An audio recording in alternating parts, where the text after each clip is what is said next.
नमस्कार दोस्तों, target set one channel में आपका दोस्तों बहुत बहुत स्वागत है। आज हम लोग एक फिजिक्स का टॉपिक है जिसे बोलते हैं साउंड यानी कि ध्वनि। इस टॉपिक से रिलेटेड एनीवन कोई भी कॉम्पिटिटिव एग्जाम होता है, कॉम्पिटिटिव एग्जाम उसमें से एक या दो क्वेश्चन हर एक कॉम्पिटिटिव एग्जाम में मतलब फिक्स होते हैं। ठीक है फ्रेंड्स, चलिए आज डिस्कस करते हैं इस साउंड के बारे में। आप यदि सोचेंगे कि साउंड मतलब साउंड होता क्या है, ठीक है, तो जो साउंड होता है यह एक ऊर्जा होती है। ठीक है, यह एक एनर्जी का ही रूप होता है। ठीक है, अब यदि देखेंगे ध्वनि का जो है संचरण कैसे होता है। ध्वनि का संचरण जो होता है, ध्वनि का संचरण वेव के फॉर्म में होता है। यदि देखिए, यदि मतलब कि ये साउंड है, ठीक है, ये हमारा एक साउंड है, ठीक है, जो ध्वनि का संचरण होता है तो वह जो है वेव के फॉर्म में हुआ करता है, वेव के फॉर्म में, तरंगों के रूप में होता है। ठीक है, ध्वनि का जो संचरण होता है वह तरंगों के रूप में होता है।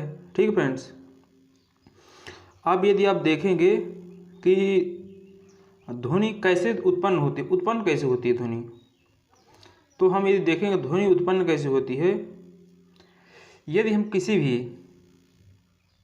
हैमर पर, ये मान लीजिए लोहे की छड़ है, ठीक है, हम हैमर द्वारा इस पर प्रहार करेंगे, जो ध्वनि उत्पन्न होगी तो वह जो है इसके कंपन के कारण होती है। ठीक है, ये जो है दो टाइप से कंपन करती है, अप एंड डाउन मोशन या फिर जो है टू एंड फ्रो मोशन। ठीक है, मतलब ऊपर नीचे गति करेगी या फिर जो है साइड में गति करेगी, मतलब इस साइड और इस साइड।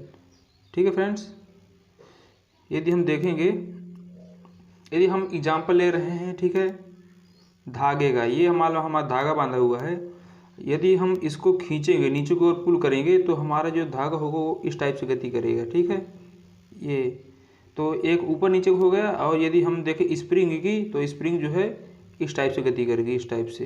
ठीक है, आई होप आपको समझ में आ गया होगा। अब आप देखेंगे कि जो मनुष्य होता है उसका जो है वाग तंत्र के कारण, मतलब गले में एक वाग तंत्र के कारण उसका ध्वनि का संचरण होता है उसमें। ठीक है, चलिए हम आज वेव के फॉर्म में देख लेते हैं। वेव, व्हाट इज वेव, यानी तरंग क्या होती है। दोस्तों तरंग जो है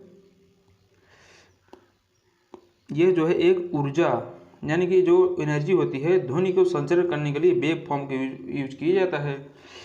यदि हम देखेंगे तो जो वेव होती है वो टू टाइप्स की होती है, यांत्रिक तरंग, मतलब फर्स्ट है यांत्रिक तरंग, दूसरा है विद्युत चुम्बकीय तरंगे। यांत्रिक तरंगे वो तरंगे होते हैं जिनको माध्यम की आवश्यकता होती है, ये बिना माध्यम के संचरण नहीं कर सकती हैं। ठीक फ्रेंड्स, ये जो होती हैं यांत्रिक तरंगे, ये बिना माध्यम की गति कर ही नहीं सकती हैं। इन्हें जो है किसी न किसी माध्यम की आवश्यकता होती है। जैसे कि ठोस है, ठीक है, ठोस को यदि कोई लोहा है, यदि हम उस पर मतलब ठोकर मारेंगे तो उस पर जो ध्वनि का संचरण होगा तो वो जो है लोहे के कारण हो रहा है, इसीलिए जो है जो माध्यम होगा वह हमारा लोहा होगा। ठीक है, जो विद्युत चुम्बकीय तरंगे होती हैं, जो विद्युत चुम्बकीय तरंगे होती हैं, इन्हें ध्वनि मतलब माध्यम की कोई आवश्यकता नहीं होती है। ठीक है, यह जो है बिना माध्यम के गति कर सकती हैं। जैसे कि एग्जाम्पल हो गया हमारा एक्सरे हो गया, ठीक है, रेडियो तरंगे हो गई, पराबैंगनी किरणें हो गई, ठीक है, प्रकाश हो गया, प्रकाश हो गया। ठीक है, ये सारी चीज़ें जो है विद्युत चुम्बकीय तरंगे के अंतर्गत आती हैं। ठीक है, चलिए देखते हैं थोड़ा यांत्रिक तरंगे क्या होती हैं। यांत्रिक तरंगे बेसिकली टू टाइप्स की होती हैं, अनुप्रस्थ तरंगे, दूसरा होती है अनुदैर्ध्य तरंगे। अब मैंने आपको समझाया था जो धागा होता है यदि उसे हम नीचे की ओर पुल करेंगे, ठीक है, तो वह जो है यदि हम नीचे को पुल करेंगे, ये मान लीजिए हमारा धागा बंधा हुआ है, ठीक है, इसे हम नीचे की ओर हम पुल कर रहे हैं, ठीक है, तो यह जो है इस फॉर्म में गति करेगी। ठीक है, इस फॉर्म में गति करेगी।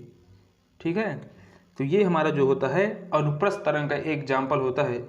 जैसे कि हमारा धागा हो गया, यह हमारा एक अनुप्रस्थ तरंग का एग्जाम्पल है। ठीक है, और जो स्प्रिंग हो गई, स्प्रिंग मतलब ये जैसे कि स्प्रिंग है, ठीक है,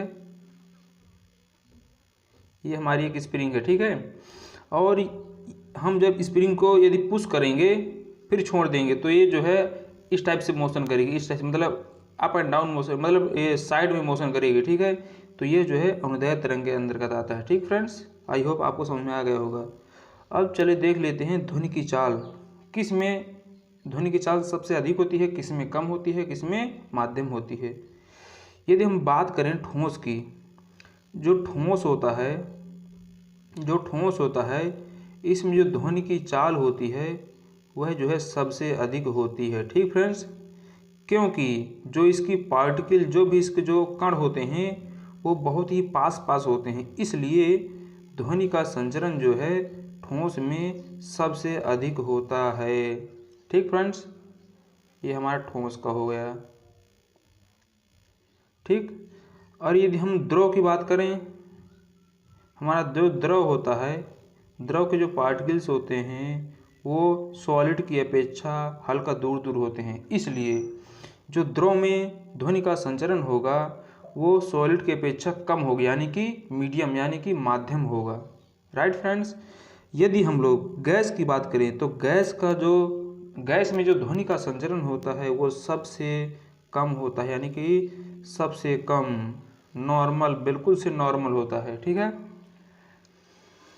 और यदि हम बात करें इससे रिलेटेड कुछ इम्पोर्टेंट क्वेश्चन हैं, ठीक है, और एक कुछ और बेसिक पॉइंट्स देख लेते हैं।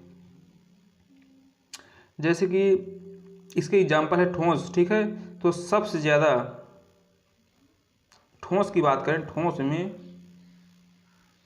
ठोस में सबसे ज़्यादा ध्वनि का संचरण एल्युमिनियम में होता है।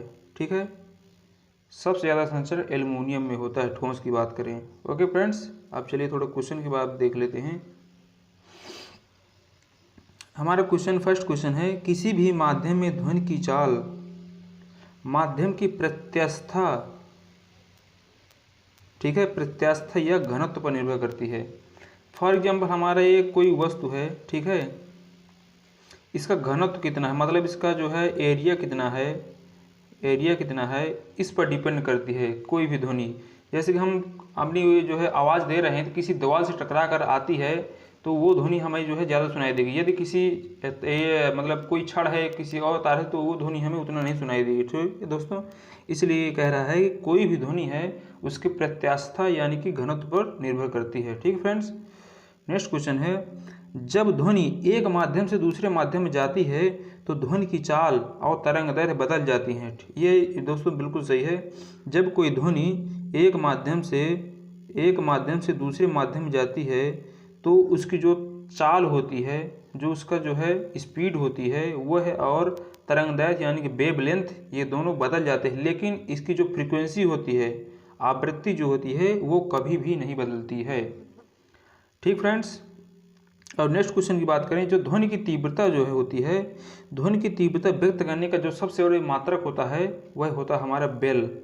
ठीक फ्रेंड्स, वह हमारा जो है बेल होता है। और ये ध्वनि मापने का सबसे छोटा जो मात्रक होता है वह हमारा क्या होता है, डेसिबल। ध्वनि मापने का सबसे छोटा मात्रक जो है डेसिबल होता है। और नेक्स्ट क्वेश्चन की बात करें, 5 क्वेश्चन, किसी माध्यम में ध्वनि की चाल आवृत्ति पर निर्भर करती है, यानी कि ध्वनि की चाल जो है, जो उसकी आवृत्ति होती है उस पर निर्भर करती है। ठीक फ्रेंड्स, नेक्स्ट क्वेश्चन बात करें, ताप बढ़ाने पर ध्वनि की चाल बढ़ जाती है। ये बिल्कुल सही है दोस्तों। ये जो क्वेश्चन है ना, मैंने इसका ऑप्शन नहीं दिया है, लेकिन जो ये क्वेश्चन बेसिकली ज़्यादातर एग्जाम में पूछे ही जाते हैं दोस्तों। मैंने जो है कई एग्जाम ट्राई किया है, इसमें हर एक एग्जाम में ये सारे क्वेश्चन पूछे जाते हैं। ठीक फ्रेंड्स, तो जो है ताप बढ़ाने पर ध्वनि की चाल हमेशा बढ़ जाती है। नेक्स्ट क्वेश्चन की बात करते हैं, वायु में, एयर में 1 डिग्री सेल्सियस ताप बढ़ाने पर, यदि हम एयर में 1 डिग्री सेल्सियस ताप बढ़ा रहे हैं तो उसमें ध्वनि की चाल 0.1 मीटर पर सेकेंड की रेट से बढ़ जाती है। ठीक है, यदि हम ध्वनि को 1 डिग्री सेल्सियस गर्म करते हैं, वायु को, तो जो उसकी जो है चाल होगी, उस ध्वनि में जो चाल होगी वह 1 मीटर पर सेकेंड के रेट से, दर से, यानी कि बढ़ जाती है। नेक्स्ट क्वेश्चन है, वायु की अपेक्षा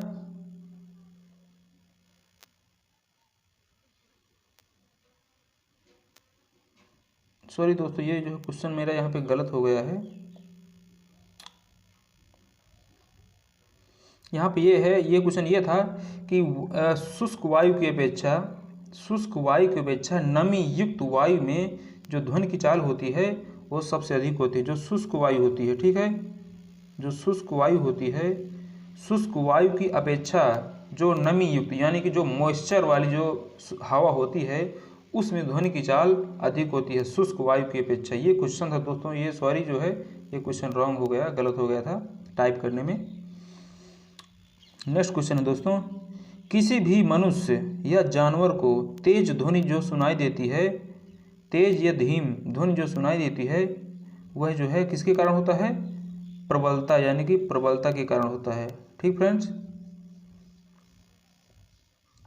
अब ये नेक्स्ट क्वेश्चन की बात करें, प्रतिध्वनि सुनने के लिए, प्रतिध्वनि के यहाँ पर मतलब ये है जैसे कि हम अब यहाँ से जो है आवाज़ किसी को जो है बुला रहे हैं, जो हमारी ध्वनि किसी दीवार या पहाड़ से टकरा कर हमें जो सुनाई देती है उसकी जो न्यूनतम दूरी होती है प्रतिध्वनि सुनने के लिए, स्रोत और श्रोता के बीच की न्यूनतम जो दूरी होती है वह जो है 17 मीटर होती है। ठीक है, जो प्रतिध्वनि जो सुनने के लिए जो स्रोत और श्रोता यानी कि जो चिल्लाता है और जो सुनता है उनके जो बीच की न्यूनतम दूरी होती है वो जो है 17 मीटर होनी चाहिए न्यूनतम दूरी।